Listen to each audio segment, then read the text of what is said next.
Welcome to Ask a Puppy Trader Show, episode 225. This is Bethany, my name's Sparky, and who do we have here? This is Lumi. Lumi, she's brand new. She's at day 2 or day 3 with us. She's just munching on me, no big deal. It's just good old puppy teething. Anyone that has a question, we do have a couple send-in questions, but if you guys have any follow-ups, if we're answering your question and you're on and you want to ask a follow-up, throw it in there. We'll answer you. Those bites look like they're getting a little harder, huh? No, only when I tried to pull away. Ow. Okay, I'll show you what I'm doing in just a second. Ow. Ow. Okay. Lumi! The lip flip. She actually had to get a lip flip in there. Well, it was so I don't cry. Ow. Do you want to explain that? Yeah, she was mouthing me really softly, which we don't, it's not a big deal. We just redirect that kind of thing. We don't promote it. We don't leave our hand there. We don't promote it. Yeah, right. But it was really soft. Sorry, I just got to get our Instagram up. And then when I just gently, not like quickly, like, oh no, you know, just gently pulled away, she bit down and kept my finger in her mouth. And so the safe way to get anything out of a puppy's mouth that you need to get out is you just take your fingers and roll over their, top teeth. And they open up. Oh, you still smell like a puppy. I know. It's so big, you wouldn't think that. Okay, so my finger's stuck again. Wow, she really bites down when you pull away. So it's usually real gentle, not a big deal. Ta-da. I'm getting her a toy. And look. You're going to get like chewed on. She's fine. It didn't hurt her. I'm not pressing down so hard on her baby teeth that she, would be like, oh my God, I'm freaking out. Most of the time, you don't have to do that. So if you're wearing a scarf, we've got winter coming up. Around here, we get a lot of golden retrievers that grab sunglasses, so anything like that, the edge of a dress, you can just really quickly do that, and it opens them right up. Now, please understand, that does not teach them not to bite you. It doesn't. It is pure de-escalation, calm management. It's not teaching, I'll grab it. It's not teaching them to actually not do that anymore. So I just want to be really clear about that. Some puppies might be so sensitive that it might be enough of a interrupter to where they'll be less likely to do it again, but not usually. Don't depend on it. All right, you want to jump into Nikki's comment? Can you tell them not to do yelping sounds? Yeah, please, don't do that. Don't. That doesn't help your situation. You're prey. Don't act like prey. A little harder. Yeah.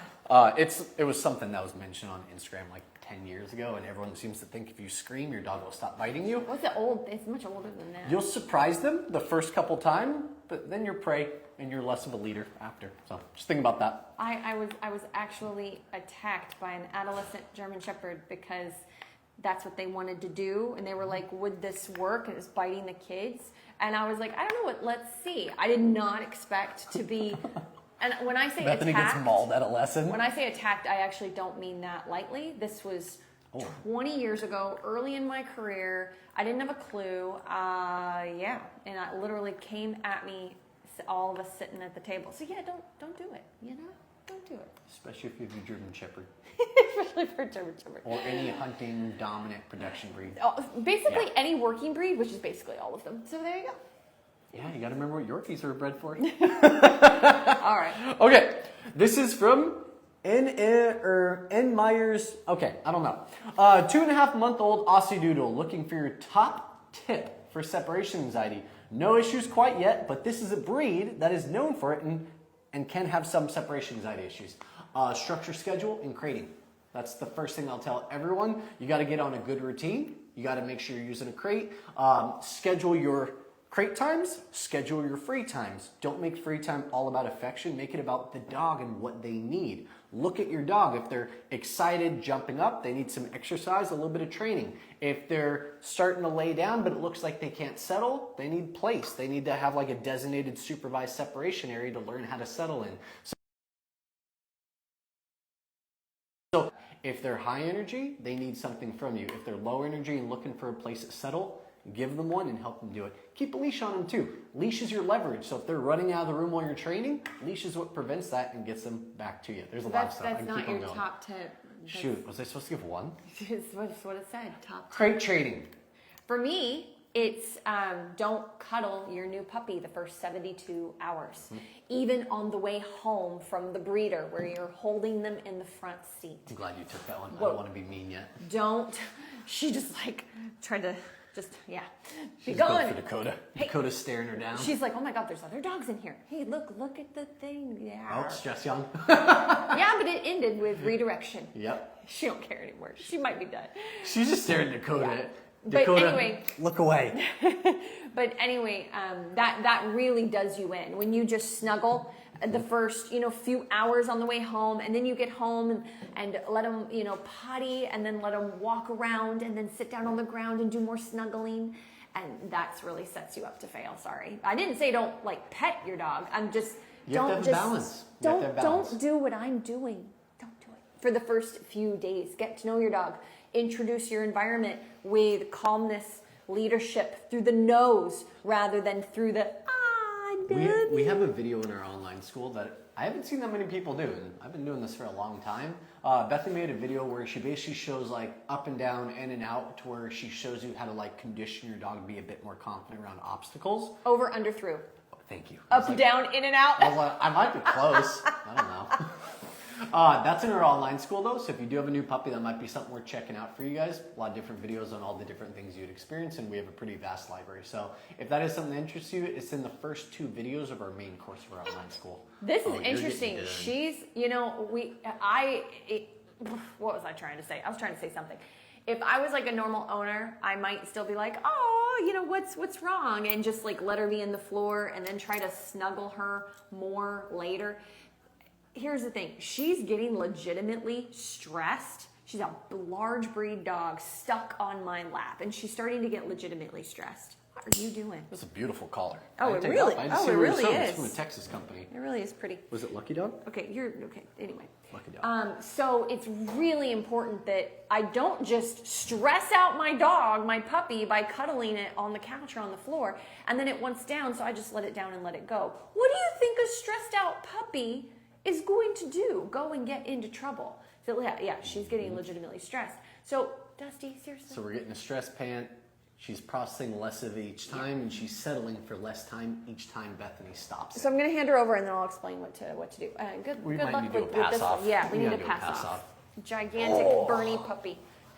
You can tell she's just like, Literally a pass off. she's Triple pass. comfortable being handled, but she's like had it. She's just like, why? I think she's also too hot. Dusty. When she gets hot outside too, she's done. Oh, and this environment is hard on Bernie's, where we live in SoCal. Okay, so what you do instead, and that's going to happen. I'm not saying don't ever cuddle your puppy. At some point, you're going to kind of overdo it, and they're just going to be like, ugh, get away from me. Don't just put them down on the ground. You need to do something. You need to either put them in crate and let them rest. Don't just put them on the ground to get into other things.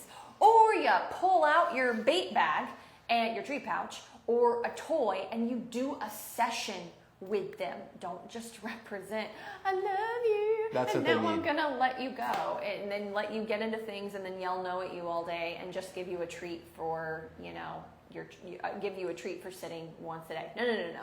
It's like you've got to refocus that energy somewhere. You have to represent something other than permissive neediness, because that's how they see You'll it. never tire a dog out through exercise either. You're never going to get true rest, true sleep. You have to do training. You can do 8 minutes of training with a 3-month-old puppy, maybe 10, and they're going to sleep like you trained them and walked them for 2 hours. Yep. It's the equivalent. It's so different. It doesn't translate the same as a walk or just exercise. So I had an epiphany yesterday, and trust me, all of you are going to be like, yeah, we know that. But it's just fun, being in trainer brain and being a new mom as well, and seeing so many of the parallels. No joke, my daughter and we came up with a new song. And I repeated, I won't sing it for you, don't worry. Thanks. I repeated it, no joke, 15 times. It was so cute how she kept going, one more time, one more time, one more time. She's 2. And by the end of it, like, she knew the song. It was just a really short, silly clip, right? A really short, silly song. But my point is, she would have had me repeating it for an hour. I had to finally, for my sanity, stop. But it really was over and over. And when I say 15 times, I'm not kidding. And then she knew it by the end. This is dog training in a nutshell. I get so confused by, people who have a 6-month-old dog. They kind of know down, and they do sit for their like food bowl and their treat every day. And then I do sit at the front door. I'm like, so no training. That's what you're telling me, no training. Because you need to take a few simple commands and repeat them in a 5 to 15 minute structure. That's what a training session is, repetition. Over and over and over and over again. And it's so good for the puppy. I don't care if you're bored. It's so good for the puppy. And it's apparently so good for 2-year-olds. I know my ABCs forwards and backwards now because I've sang the song 1,000 times. And when I'm like, before we go to bed, and I'm like, what do you want to sing? She wants to sing the ABC song. I'm like, that's not a night song. You're like, anything else? Can't we sing another song? No, ABC. And if I sing another song, halfway through the song, she'll start singing ABCD. So my point is just that this constant repetition, it's how they learn. And it doesn't stop at 6 months old. They're still in development phase, and it's going to go on for a year and a half. And you're like, why is my 1-year-old dog still not doing sit on the walk? I'm like, well, do you do 15 to 20 sits per 30-minute walk for a piece of food? Because if you haven't yet, you have to backtrack, and you have to do that. So that's my point. 300 to 500 repetitions if you're using a training tool that gives you leverage, something that has head control, anything. Yep. Usually it's about 3,000 to 5,000 if you're using harness and you're doing positive reinforcement only, because they learn through more repetitions. You don't have the leverage to counter the distraction. So that's how you got to think about it. If you're doing positive reinforcement or you're doing balance, you got to find what program you're going towards, research it, learn a little bit more about it, and see how professional dog trainers train dogs using those types of programs, because you got to find something that works for you and you got to stick with it. Yep. TJ Wilson from Instagram. It's a good last name. I think is it Sky's family? It says Clumber Spaniel. It's absolutely Sky's family. Yeah, I was like, why do I recognize that last name? Okay, Sky's family. Clumber Spaniel or Cumberland Spaniel?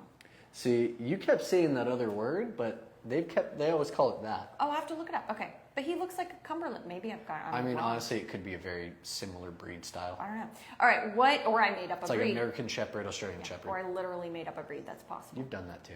Clumber Spaniel. Yeah. That's the dog you're thinking of. I think you just have the wrong name for it. I wonder if mine even exists. I'm going to have to look it up. Cumberland Spaniel. All right. What is a... No. We have to pay attention. We are not fact-checking me. There's no Cumberland Spaniel. Okay. Clumber Spaniel. What is a good amount of time to leave a 7-month-old puppy out of the crate? This is highly, highly dependent on the crate. I have a 7-month-old golden retriever right now that I'm training that can easily do 2 hours in place duration, back tied, maybe a few resets, and can just, when he's mentally and physically fulfilled, can hang around the house for an hour to 2 hours with my supervision, but he's so mild that he can absolutely do that. I can't say that for a lot of puppies. He's definitely a rare one, but it depends on the dog. Now, knowing Sky like you do, what would you say? I don't want to go off of that because I haven't worked with Sky in 2 weeks, so I actually want to give more of a candid answer. Okay. This is what I do when I try to see if dogs can be out when I'm gone. I don't crate for 3 to 4 hours. So I just leave them out of the crate, but I'm home. I'm home with them. And I see how many fires I have to put out, how many no's I have to give, how many redirections I have to give. If it's more than a couple redirections, more than a couple no's, you're coming to chewed cords or you're coming to torn up walls. So that's always my go-to. If you're home with the dog and the dog has nothing to do with you, you're not giving direction and they're just kind of hanging out, what do even when you're there? If they're getting into trouble, they're looking for things to do, they're going to do 10 times, 20 times that when you leave. Because it's boredom and anxiety that kicks in. At that age, all the way up until about 1.5, sometimes 2.5 for really driven dogs, because that's when they start to start to hit adulthood.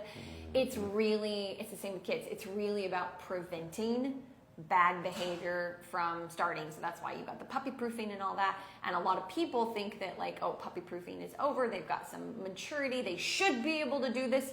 No, a 7-month-old is kind of like a 9, 10, 11-year-old. It's like a 13-year-old learning to have his first party.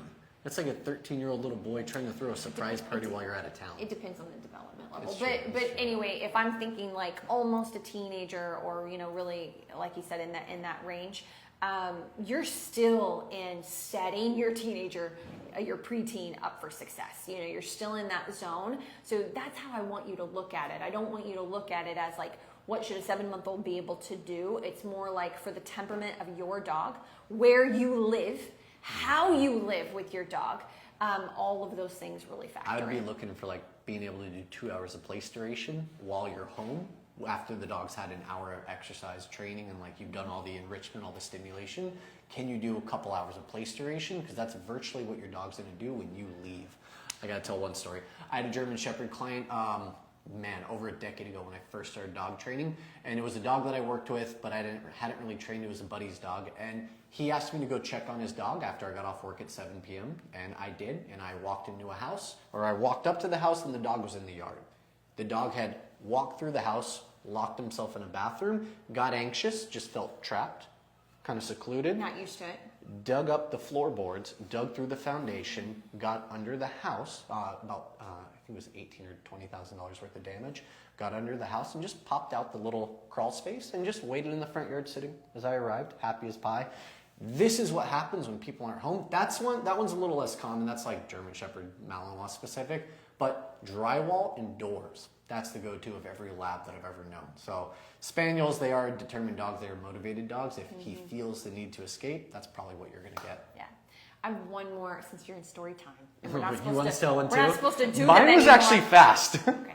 No, I just wanted to say that so much depends on the mental maturity and what your puppy needs. So when we're talking about puppy training, we're always like, oh, short sessions, don't overdo it, no big deal. But when we talk about puppies in that sense, we're talking about 16 weeks and younger. Once you hit 5, 6, 7, 8 months old, if your puppy seems to have a little bit more drive, I would really like to encourage all of you to work, and I'm gonna have like some boundaries to this, but work your puppy till they're truly calm and tired.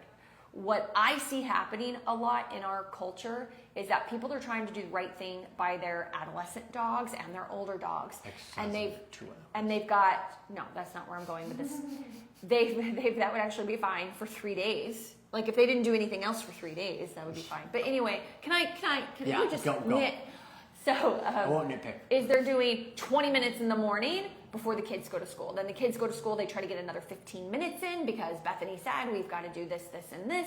And then the dog's in crate for 3 hours, and then they get 20 minutes in. Dog's in crate for 2 hours, and then they get an hour of out time where they're kind of roaming the home, and then they're back in crate, and then they get 30 minutes, and then maybe finally at night they might have something a little longer. But what's happening is they're never like fully feeling calm and fulfilled. And so they're getting all these little staccato things during the day. That's great for training, but I'm talking about mentally and physically fulfilled. Now, let me be real clear. That does not mean go rollerblading for 45 minutes, go playing fetch for an hour and ruining your dog's brain. Yes, I said ruining your dog's brain, because there is a way to play fetch for long periods of time that is appropriate, and most people don't know how to do it. So I have to be real clear when I say this, is that I mean something that is mentally and physically fulfilling, that's not hard on the body physically. No running and no just fetch. Now you can include fetch. I can work on heel, sit down, stay, come, throw a ball a couple of times, back and heel, or I can go for a calming hike where the dog gets to sniff and do some redirect, some recalls, a little bit of healing, back past people and dogs, back to freedom of sniffing. So that's what I'm talking about, is you're really mixing in a lot of different things to mentally and physically fulfill the dog. They're not exhausted. They feel calm. Like if I go for a certain type of hike, I'm miserable and sore for 2 days. But if I go for another type of hike that's maybe just not as hilly, because I can't handle that right now, that's like a long hour, more flat hike, I feel good. I feel energized after maybe a few minutes of recovery. That's what I mean. And so our dogs aren't getting this the way that we live now. And when you start to get into adolescence, you're going to start to see that they need that, and you're going to need to try to figure out a way to have it in your schedule. For some of the people, most of the people we work with, that's just on the weekends, and that's okay. And you do your best during the week, but on the weekends, you prioritize that 45 minutes or an hour, or for a Malinois, 90 minutes of, exercise that's going to truly make the dog feel good. Okay, I'm done. Breed does matter. Your Clumber Spaniel, though, needs about 35, 40 minutes. If you want to start working through like more of the intense energy to get a longer settle while you're there to get prepped to be able to leave her, you want to do a bit more work for a longer period of time. Well, I would say that would be like a hike. I think with a Clumber Spaniel, if I'm doing a fetch or flirt pull obedience rotation, it might be more like 20, 25 for, I don't know. I'm just saying, like, it is different. Longer. You think so? Yeah, I think she can double that. Well, then you need to include some moments of duration in there too. Down, stay on place between fetches. Yeah. 10-week-old, okay, we'll move on. Can you guys do a TikTok? Yeah, sure.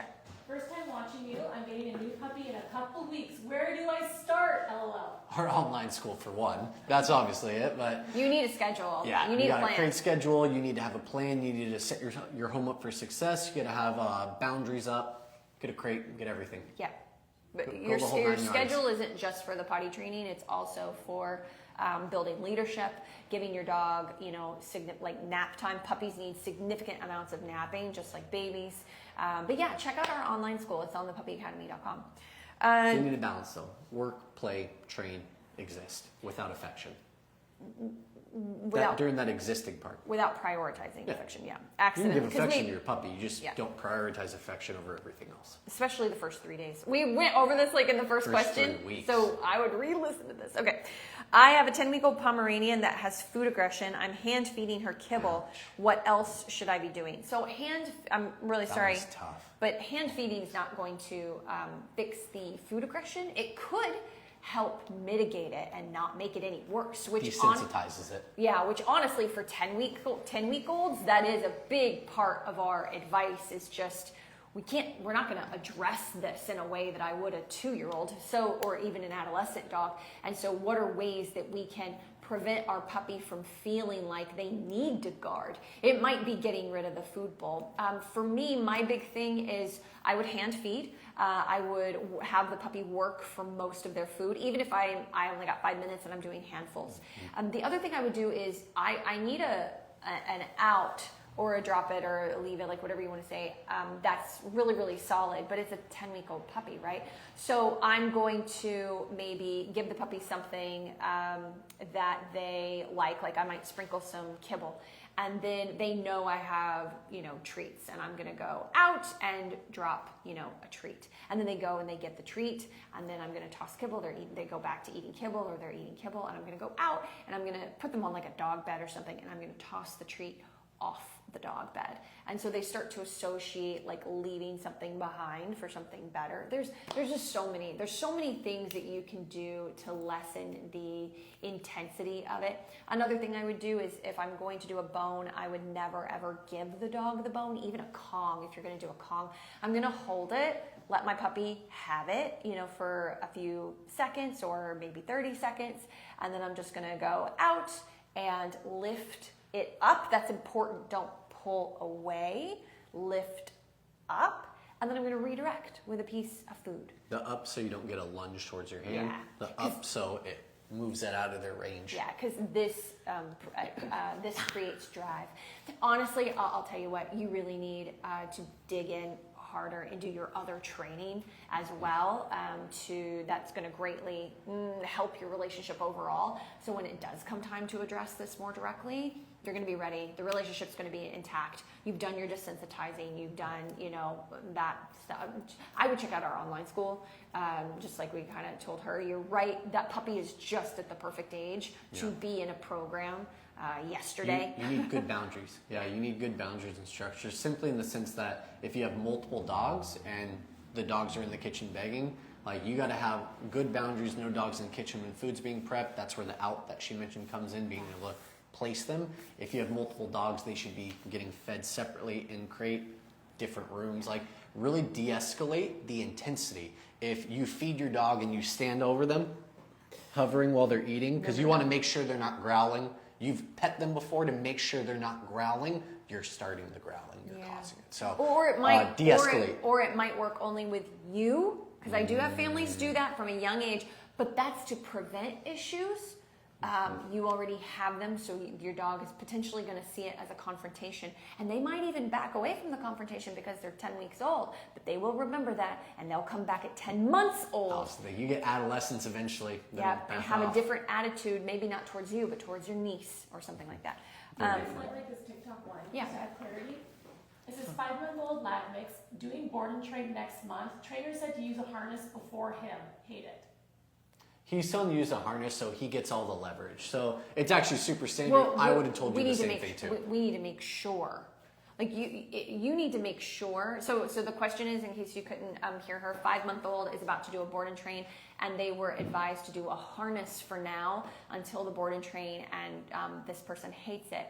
You need to find out, is that to build leverage for the trainer? Because the trainer is going to use some type of training tool. If it is, I don't know how long you have to wait, but I would stick it out. I would want some sort of better program to follow at home, though, because you do not want the habit of being drug around town. Even a halty harness is pretty nice with a double buckle. Yeah, that's true. 2 months before the board and train. He didn't want any pressure on his neck before he sees the dog. Okay, so again, though, that doesn't tell me what type of trainer your trainer is. Are you going to a purely positive reinforcement trainer or a force-free trainer that is going to stay on the harness that you hate and is telling you that in a board and train it can get your dog, doing amazing on that harness? Or do they just want you to not screw up the dog and desensitize them to something around the neck? That's what I ask clients to do all the time. Yeah. So that would be normal. So they can, have an even easier time training your dog, which is a more balanced style of training. It's kinder for your dog too, because you're not desensitizing the collar. Teach him to pull through it. No, he does positive reinforcement. It's to not desensitize him. Well, if he does positive reinforcement, he may not use training tools. And Well, yeah, so that sounds like he's going to stay on the harness. yeah. Just not sure how to get his energy out if I can't walk him right now. So I'm sorry, you said you hate the harness, and you're about to, it sounds like you're going to a trainer that's going to use a harness in his program. He could be balanced. She says he uses positive reinforcement. She didn't say only positive Okay, reinforcement. so that's what you need to find out. Yeah, you need to find me. out if he's a balanced trainer. Yeah. Positive reinforcement only will not use training collars or force free. They don't use any adversive tools. Yeah. So, and if you need a way to drain his energy, it can't be fetch an hour a day. You're going to ruin his brain. build So so you need to much talk to the endurance. trainer if you're having trouble with that. But yeah. You should be getting like enrichment exercises that aren't going to ruin your dog. Yeah. If they're going to have these guidelines for you and you're struggling, they should have more guidelines. I want more. Like what I would do is I would just set up for me, because I do this kind of thing too. I just set up a Zoom with you, and it'd be a free Zoom. It's just a 30-minute Zoom as just part of your package to help you until you get to the board and train part. I wanted to do this real quick because I think it's super important and we're always late. So 4-month-old German Shepherd Chow mix does really well with training as long as I have treats. When and how do I get her to transition to obedience without treats? You're not even into adolescence 4 yet. months old, you're a while away. Yeah, so what you want to do is you wean off treats when it's easy, which means nobody's around, your dog is on leash. Don't only work on leash when you want to go outside. You are doing these exercises on leash at this point in your home. You can start with no leash, but then you should put a leash on your dog. So you need to work on your handling and practicing everything. And so when there's nobody around, there's nothing going on, then you only do food for every fourth command. And then you do a couple in a row for easy commands, and then you mix it up. Keep them guessing. Yeah. Keep them guessing. Keep your hand out of your treat pouch when you're giving the command or the marker yes or good, whichever one you're using, or click. Keep your hand out of your treat pouch. The food is already there, or you sit. Good. You're So- desensitizing the reach. So these are all the things that you're doing inside when it's easy. But then my kid walks by and I might be back to food lore for a 4-month-old. Your puppy's still very young. And so you're weaning off that way, and then when you go outside, you're back to food machine again, and then there's nobody around, there's nothing going on, there's no leaves blowing by, and I back off on food. But then I see a dog, and I'm back to food redirection, whatever style you're doing. So that would be my suggestion. I thought that would be pretty quick. So, I like that. Are you good? All right, guys, have a wonderful week. Hope you had a good Thanksgiving, and we'll see you soon. Happy holidays.